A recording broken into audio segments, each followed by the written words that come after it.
And I will do this for you if you'd like to, but I don't have speakers, so this is kind of a bummer. So my name is Tooke, and I am the Director of Marketing and Development for ODB Films, formerly known as Outside the Box Films.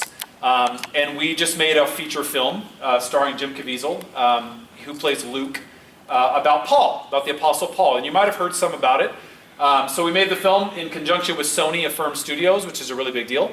So it'll be out in about 2,800 theaters. I mean, it's not a small little DVD. It's going to be like a movie, and I hope that you'll check it out. And I want to show you the trailer, but you probably won't be able to hear it. Is that going to be okay? Yeah. You guys are going to be, you're going to make fun of me because of my lo-fi.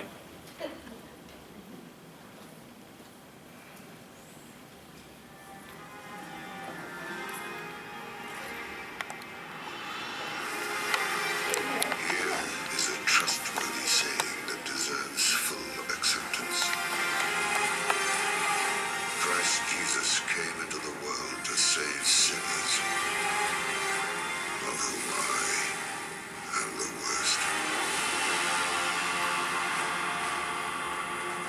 There you go. Okay, that's the film. Yeah, it's kind of fun. So, some things about this that's fun, and it does fit into our conversation, I promise. ODB is a Catholic company.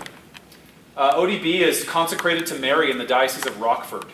It's a Roman Catholic movie company, and there's 4 people, and I'm one of them. So like the other 3 are like really smart movie people, and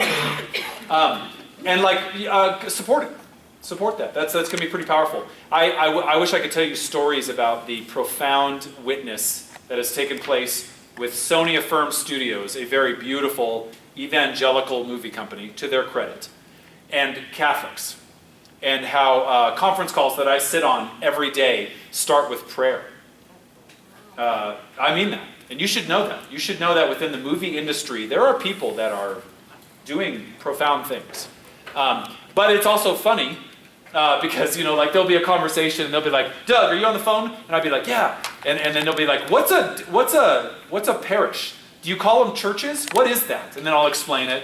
Or they'll say something like, do you want me to use the word diocese? Do you want me to, what is that? And then I'll explain. You know what I'm saying? Like there's like genuinely a Catholic vocabulary that is not known. And we're making it known. So it's one thing when Mel Gibson spends $200 million on a movie that he makes, but it's another thing when a Catholic movie company collaborates with a non-Catholic movie company and makes a $7 million movie. That has not happened in the same way. So this is pretty special. It's pretty cool.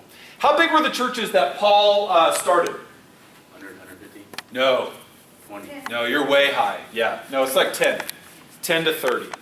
Yeah, 10 to 30. So the Church of Corinth was probably 20-ish folks. So when he visited the church, when he was able to go back to the same ones, they were small groups.